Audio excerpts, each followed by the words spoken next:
아버지, 오늘도 사순절을 시작한 지 22번째 날 아침을 맞이합니다.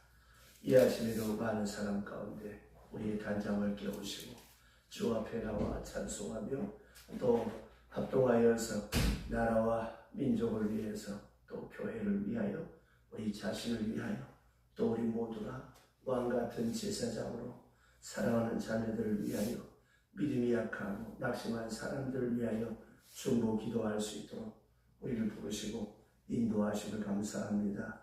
이 아침에도 주의 성령께서 우리 가운데 침임하시고 운행하시고 함께하여 주시옵소서. 예수님의 이름으로 기도드리옵나이다. 아멘. 하나님의 말씀 계속해서 오늘 에베소서 5장 1절로부터 21절까지 읽겠습니다. 에베소서 5장 1절로부터 21절 함께 소리를 모아서 큰 소리로 공부하겠습니다. 신약성경 315페이지 315면 에베소서 5장 1절로부터 21절까지. 그러므로 사랑받는 자녀같이 너희는 하나님을 본받는 자가 되고 그리스도께서 너희를 사랑하신 것 같이 너희도 사랑 가운데 가라. 그는 우리를 위하여 자신을 버리사 향기로운 제물과 희생제물로 하나님께 드리셨느니라. 음행과 온갖 더러운 것과 탐욕은 너희 중에서 그 이름조차도 부르지 말라. 이는 성도에게 마땅한 말이라. 누추함과 어리석은 말이나 해롱의 말이 마땅치 아니하니 오히려 감사하는 말을 하라. 너희도 정녕 이것을 알거니와 음행하는 자나 더러운 자나 탐하는 자 곧 우상 숭배자는 다 그리스도와 하나님의 나라에서 기업을 얻지 못하리니 누구든지 헛된 말로 너희를 속이지 못하게 하라. 이로 말미암아 하나님의 진노가 불순종의 아들들에게 임하나니 그러므로 그들과 함께한 자가 되지 말고 너희가 전에 어둠이든지 이제는 주 안에서 빛이라. 빛의 자녀들처럼 행하라. 빛의 열매는 모든 착함과 의로움과 진실함에 있느니라. 주를 기쁘시게 할 것이 무엇인가 시험하여보라. 너희는 열매 없는 어둠의 일에 참여하지 말고 도리어 책망하라. 그들이 은밀하게 행하는 것들을 말하기도 부러울 것이니라. 그러나 책망을 받는 모든 것은 빛으로 말미암아 드러나는 것마다 빛이니라. 그러므로 이르시기를 잠자는 자여 깨어서 죽은 자들 가운데서 일어나라. 그리스도께서 너희에게 비추시리라 하셨느니라. 그런즉 너희가 어떻게 행할지 자세히 주의하여 지혜 없는 자같이 하지 말고 오직 지혜 있는 자같이 하여 세월을 아끼라. 애가 악하니라. 그러므로 어리석은 자가 되지 말고 오직 주의 뜻이 무엇인가 이해하라. 술 취하지 말라. 이는 황당한 것이니 오직 성령으로 충만함을 받으라. 시와 찬송과 신령한 노래들로 서로 가담하며 너희의 마음으로 주께 노래하며 찬송하며 범사에 우리 주 예수 그리스도의 이름으로 항상 하나님 아버지께 감사하며 그리스도를 경외함으로 피차 복종하라. 아멘. 여러분 가지신 묵상집 22번째 날 아침 말씀 빛으로 오신 예수님 함께 읽겠습니다. 취리대학 연구진은 실험 참가자 50명에게 4주간 동안 25프랑을 주고 한 그룹은 자기 마음대로 다른 그룹은 타인을 위해 쓰겠습니다. 뇌파 검사를 통해 다른 사람을 위하여 돈을 쓴 집단이 더 너그럽고 행복감을 더 느끼는 것을 발견했습니다.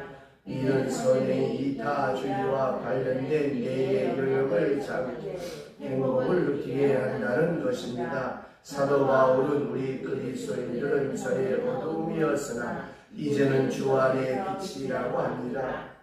빛이신 예수 안에 생명을 얻었다면 우리 그리스도인들은 빛의 자녀들처럼 행하고 살아야 합니다.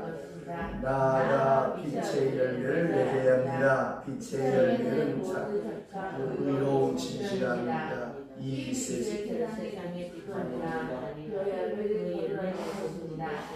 동시에 열매없는 어둠이 생명이 합니다. 이렇게 살기 원한다면 죽은 자들 가운데 깨어 일어나야 하며 오직 지혜 있는 자가 되어 세월을 아껴야 합니다. 빛과 어둠이 양분할 수 없듯이 우리의 정체성도 분명해야 합니다.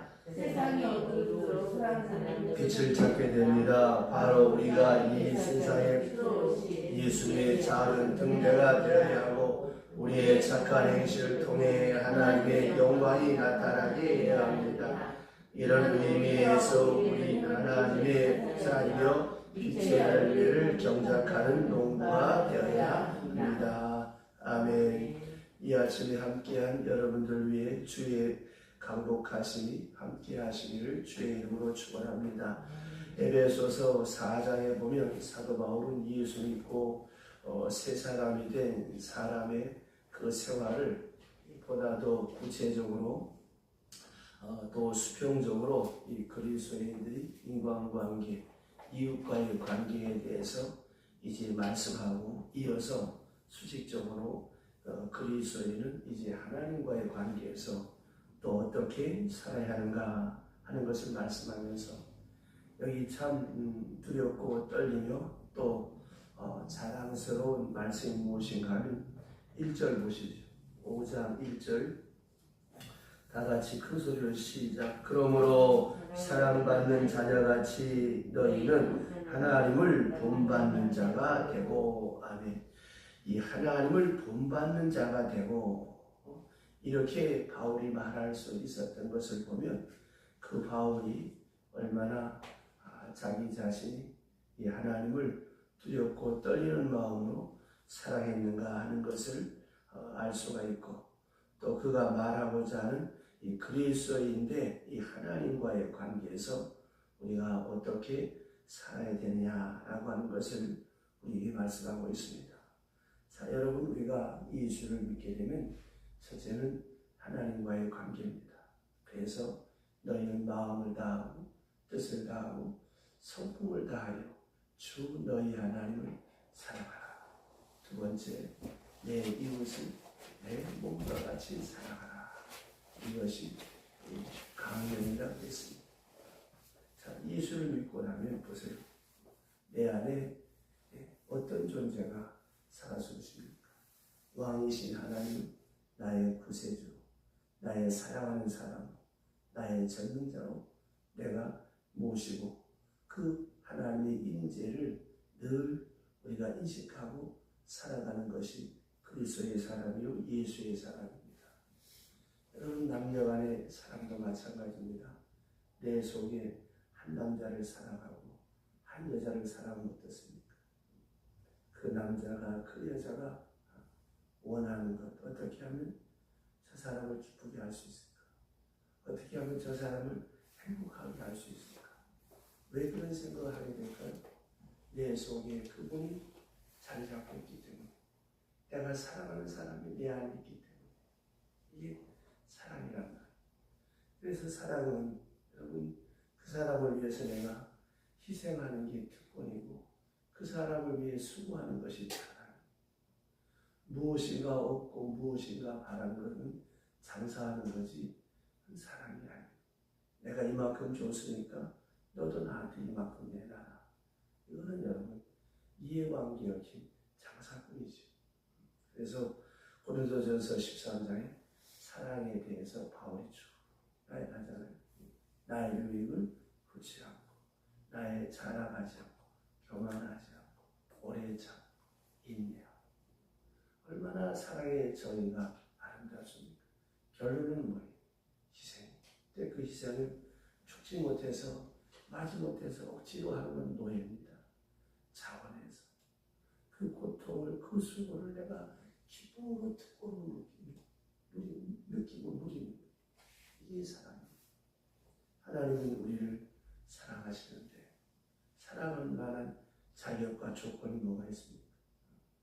어거스틴의 참여의 고백대로 우리는 어떻습니까? 늘 말하는 거, 생각하는 거, 행하는 거 그걸 갖다가 죄 아닌 것이 어디 있습니까? 그래도 불구하고 하나님 감사합니다. 그래도 불구하고 내게 베푸신 것 은이 아닌 것이 없다고 할 만큼 우리 은혜 가운데 살아갑니다. 그러니까 하나님의 그 크신 은혜가 무엇입니까?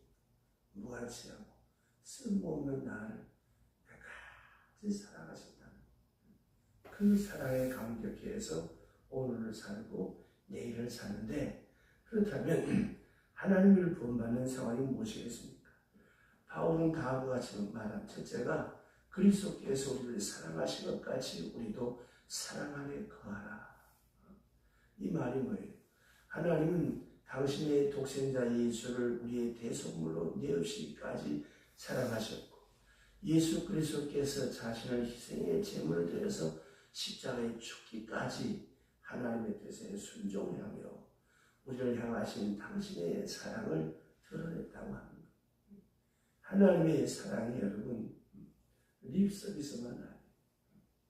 하나밖에 없는 독생하신 아들을 내어놓는 사랑. 내 하나밖에 없는 외아들. 이 아들을 속된 말로 거지 바세이 같은 자식을 위해서 내가 내어준다. 어느 부모가 그럴 수 있겠습니까? 의를 위해서, 국가를 위해서, 또 어떤 신앙의 대상에서 순교하는 것은 아름답지만 무가치하고 쓸모없는 악한 사람을 위해서 죄 없고 티 없이 맑고 깨끗한 아들을 내어놓는다. 그 말은 그게 사랑의 끝입니다. 사랑은 여러분 머릿속으로 계산하면 사랑은 물 건너가는 거예요. 그건 사랑이 아닙니다. 사랑은 낭비성이 있는 거예요. 이런 나를 위해서 주께서 이렇게 희생하고 사랑하신 것 같이 우리 성도의 특권이 무엇입니까? 성도는 자기를 희생하며 하나님과 형제를 위해서 헌신하고 봉사하고 희생하면서 그리스도의 사랑이, 하나님의 사랑이 내 손끝에서 발끝에서 나타나지고 보여져야 이게 빛된 성도의 삶이요 하나님의 자녀의 삶입니다. 지난 주일에 제가 설교하면서 내가 미국 가는 티켓을 받았어. 보딩 패스를 받았어. 지금 샌프란시스코 가는데 내가 여기서 기내공항에서 인천국제공항에 갑시다. 티켓을 딱 받아들이면 이제 머지않아 미국에 13시간이 지나면 미국에 도착할 거야. 그럼 나는 뭐야? 벌써 미국에 가 있는 거야. 오늘 내가 예수를 믿으면 하늘나라 티켓을 받아놓고 내가 언제 어느 때 죽든 나는 그곳에 갈 거야. 그곳에 간다는 그 믿음, 그 확신을 가지고 오늘을 살아가는 거야. 그러면 내가 하나님의 사랑을 입은 사람이면 빛되고 소금되는 생활이 무엇입니까? 저는 인색하고 쪼잔하게 살았어요. 그러나 예수를 믿고 보니까 강하게 사는데 이제는 섬기면서 기뻐하고 희생하면서 가치와 보람을 찾고 나누며 베푸면서 기쁨과 행복을 얻는 이런 신령한 기쁨에 살아가는 사람이 돼야 돼요. 근데 과거에는 어땠어요? 그저 내거 그저 아끼고 그저 나만 생각해서 이런 이기적이고 협소한 자기중심적인 사고와 틀에 갇혀서 살아가면 이제는 뭐예요? 예수 중심, 하나님 중심으로 그 사랑을 내가 이 세상 가운데 나타내고 보이고 표출하고 살아가는 거예요. 그래서 제가 늘 어느 교회를 가나 내가 자랑하는 말이 제발 물건값 갚지 마라. 그 사람도 나 때문에 덕을 봐야 될까. 그래 물건 사면 내 주머니에서 뭐 몇천만 원이 나갑니까? 아니잖아. 나가봐야 몇천 원 더 나가는 거. 돈 몇만 원 더 나가는 건데. 그걸 아껴보겠다고 깎고 그러니까 사업하면 뒤통수에 대고 욕을 하잖아요. 근데 여러분 분명한 거는 그렇게 아끼고 깎아야 평생 이런 몸입니다. 성경이 뭐라고 그랬어요? 과도히 아껴도 가난하지만 흩어 부지하면 한도가 차고 넘칩니다. 내가 전에 우리 교회 권사님 한 분이 이 설교 택시를 탔는데 한 5, 6년 전에 7,000대 돈이 나왔어요. 선생님 됐습니다. 감사합니다. 아이고 사모님 감사합니다. 고맙습니다. 복 받으세요. 2천 몇백 원 주고 팁 주고 그 인사 받기 쉽지 않아요. 여기 앉아 있으면 도와달라고 1,000원짜리 주면 뭔지 아세요? 아 이걸 갖고 뭐 하냐고. 짜장면 하거든. 6,000원 7,000원인데 알았다. 사가지고 10,000원짜리 줍니다. 여러분 보세요. 돈 5,000원 6,000원 줘도 도움 받아본 사람이 별로 고맙다고 안 그래. 그 택시 기사 그 택시 타고 돈 몇천 원 그 아유 감사합니다. 어떤 뭐가 예수 믿는 사람 뭐가 사랑입니까? 또 하나 우리가 세상 사람들 좀 관대해요. 교회 안에 많은 한마디 써보세요. 얼마나 거룩하고 정결하니 좌우지간에 입방아들을 지어야 되는데 아이고야 싶을 때가 많아. 그럼 너는 얼마나 깨끗하냐? 다 50% 100%지. 다른 사람의 허물이 보일 때 그 허물을 내가 덮는 살아. 그게 빛된 성도의 삶이. 내가 까칠한 삶을 살면 하나님도 나를 까칠하게 심판하고 긍휼없는 심판하고 그러나 허물을 덮고 관용을 베풀면 하나님은 내게 긍휼의 은총을 베푸십니다. 여러분 우리가 하나님께로부터 사랑받은 사람으로서 하나님의 자녀로 지음받은 성도의 빛된 삶이 무엇입니까? 하나님의 사랑을 품받아서 모든 사랑 가운데 행하는 예수를 믿으면서 점점 깊이 깨달아지는 것이 무엇인가? 내게 어떤 일이 생겼을 때 나로 하여금 이런 일을 할 수 있는 기회를 주셨구나. 하나님 감사합니다. 보세요. 건강 없어 보세요. 하고 싶어도 못해요. 또 돈이 있고 건강이 있으면 그런 기회가 없으면 못하는 거예요. 예를 들어서 교회 건축 아무 때나 하나 평생에 한 번 할까 말까 순교 아무 때나 합니까? 아무나 합니까? 그것도 특권입니다. 또 교회에서 봉사할 때 아무 때나 합니까? 내게 물질에 힘이 없어 보세요. 하고 싶어도 못해. 건강이 없어 보세요. 하고 싶어도 못합니다. 그러니까 예수 믿는 사람은 모든 기회를 특권으로 생각하고 내가 거기에 쓰임받는 것을 영광으로 자랑으로 멸망으로 생각하며 사는 사람이 예수 믿는 사람. 그럴 때 주변 사람이 나를 볼 때 어떻게 생각해요? 참 예수 믿는 사람 멋있다. 이게 빛된 생활이에요. 두 번째, 불순종한 죄인의 생활을 버리는 것이 그리스도인의 빛된 생활이에요. 3절과 7절에 보시면 음행과 온갖 더러운 것과 탐욕과 우상 숭배 등 크고 작은 모든 죄악에서 떠나라고 하는 것입니다. 우리는 대체로 눈에 잘 띄는 죄악에 대해서는 주의를 기울이면서 경계하지만 눈에 안 띄는 작은 죄를 우리가 소홀히 할 때가 참 많습니다. 이게 오히려 치명적일 때가 많아요. 여러분 뚝방이 무너지는데 한꺼번에 안 무너져요. 많은 구멍이 생기면서 무너지기 시작하는 거예요. 여러분 예수 믿는 사람의 특권이 무엇입니까? 구별된 사람.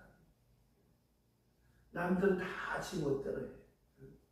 야 양심 같은 거 귀찮게 뭘 가지고 다니냐?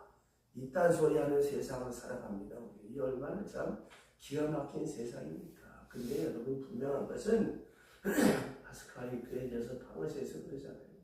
저 하늘에 빛나는 별빛처럼 내 마음의 양심의 별빛이 빛난다. 그래서 사람은 도덕적 질서와 윤리적 질서가 바로 되지 않으면 행복할 수가 없어요. 보세요. 아무리 사랑을 해도 불륜은 여러분 쾌락은 있어요. 행복은 없어요. 사랑이 모든 걸 정당화하지만 그 사랑의 도덕적 질서와 윤리적 질서가 바로 되지 않으면 행복할 수 없다고 경종을 울린 책이 경제학 교수 윌러가 쓴 메디스 카운티의 달이라고 하는 책이 그 책이 세계적인 베스트셀러가 돼서 왜 됐냐? 이런 사진 작가가 그 한 프란체스카 왕 여자의 집에 방문하는데 그 그 여자의 남편과 아이는 여행을 가고 없어요. 이 낯선 남자와 이 유부녀가 화끈한 사랑을 합니다. 아주 이 나흘이 내게 없었다니 내 인생이 허무하다는 만큼 뜨겁게 늘 사랑합니다. 그래서 이 남자랑 함께 떠나자. 떠났으면 야밤 도주에서 그 소설은 3류 소설이 돼요. 거기서 이 프란체스카가 안 된다. 나는 아내로서 해야 될 의무가 있고 엄마로서 해야 될 의무가 있다. 그렇게 헤어지만 끝까지 그 여자를 사랑하고 영화도 나왔죠. 마지막에 그 인품을 보내는데 이 소설이 주는 교훈은 그렇게 사랑한다고 해서 남편 버리고 자식 버리고 떠나가면 행복하지 않아요. 끝까지 가정을 지키고 자기 포지션을 지키잖아요. 그래서 오늘을 살아가는 도덕적 윤리적 질서가 문란한 세대에 경종을 울리는 것이 사람은 도덕적 질서와 윤리적 질서를 벗어나서 행복할 수 없다는 걸 우리에게 말하는 소중한 책이에요. 그래서 이 책이 세계적인 베스트셀러가 된 것입니다. 안 보셨으면 한번 도서관이나 선교사상 보세요. 정말 눈물이었습니다. 이게 다 뭘 말하는 것입니까? 우리 하나님의 사람, 예수 믿는 사람, 예수 믿지 않는 사람이나 이런 바른 삶을 살아야 돼요. 특별히 여기는 우상에 대해서 말씀하는데 이 우상이 뭐예요? 하나님보다 더 사람은 다 우상입니다. 자식을 더 사랑하는 자식이 우상이요. 물질을 더 사랑하는 물질이 우상이요. 나의 어떤 안일과 생활의 쾌락을 쫓아 살아가는 이게 다 우상인 것입니다. 이런 악한 우상에서부터 우리가 벗어나는 경건한 삶이 성도의 빛된 삶이요. 또한 마지막으로 어두움 대신에 빛 가운데 행하는 것이라고 8절부터 14절에 말씀하고 있습니다. 구원받기 전에 성도들이 행할 바를 몰라서 어두움 가운데 행했다. 이제는 우리가 말씀을 받았잖아요. 진리의 말씀을 깨달았잖아요. 그렇다면 이제는 우리가 어떻게 살아야 되겠습니까? 내가 길이요 진리요 생명이신 주님의 말씀을 따라 빛 자체이신 그리스도를 본받아 하나님의 자녀된 성도는 이제 더 이상 어둠의 자녀가 아니라 빛의 자녀로 세상에 대해서 말과 행위에 어떤 빛의 역할을 해야 되고 그러므로 말미암아 세상 가운데 많은 사람들을 복되게 인도할 수 있는 삶의 선구자가 되어져야 된다라고 하는 것입니다. 여기 어둠 대신에 빛 가운데 사는 생활을 하라고 하는 것입니다. 예수 믿기 전에 그저 건성으로 슬쩍슬쩍 눈도 속이고 성실함도 없고 진실함도 없었어요. 그러나 예수를 믿고 보니까 휴지 한 장도 하고 항상 하나님의 임재를 인식하고 살아가는 그래서 손톱만치라도 부족하고 부실하게 살 수가 없다는 것을 인식하고 언제나 하나님의 임재를 기억하고 우리의 말 한마디 행동 한마디 하나하나가 다 정결하고 성결한 빛의 자녀로 살아야 된다고 하는 거예요. 여러분 예수 믿는다고 목에 십자가 목걸이 걸고 다닌다고 단가요? 성경책 들고 다닌다고 단가요? 예수 믿으면 예수 믿는 사람의 뭔가 구별된 모습이 나타나 보여야지. 그게 뭐라고 했어요? 가치관의 구별, 세계관의 구별, 인생관의 구별, 목적관의 구별. 세상 보는 눈이 지멋대로 돌아가는 게 아니라 하나님께서 주도 면밀하게 이 세상을 운행하고 계시고 우리의 생각과 화합을 하나님이 주관하고 계심을 믿고 그 하나님 앞에 전폭적으로 의지하는 그 다음에 내 인생의 목적 그저 돈 많이 벌고 좋은 집에 살고 좋은 차 타고 의식에 우덩덩거리는 것이 아니라 어떻게 하면 거듭나서 하나님의 영광을 나타낸다. 돈을 벌고 뭐래도 하나님의 영광. 세 번째, 돈이 가장 귀해서. 근데 예수 믿고 보니까 돈이 아니야. 예수보다 귀한 것이 없어. 이렇게 세상 가운데 구별된 삶을 살아갈 때 세상에 빛이 되고 우리의 착한 행실을 통해서 많은 사람들이 주 앞으로 돌아오게 되는 것입니다. 사순절 22번째 아침 우리의 작은 은행 심사 하나하나가 구별되고 성결하여서 빛이 되는 성도의 삶을 살아가시기를 주의 이름으로 축원합니다. 기도합시다. 하나님 감사합니다.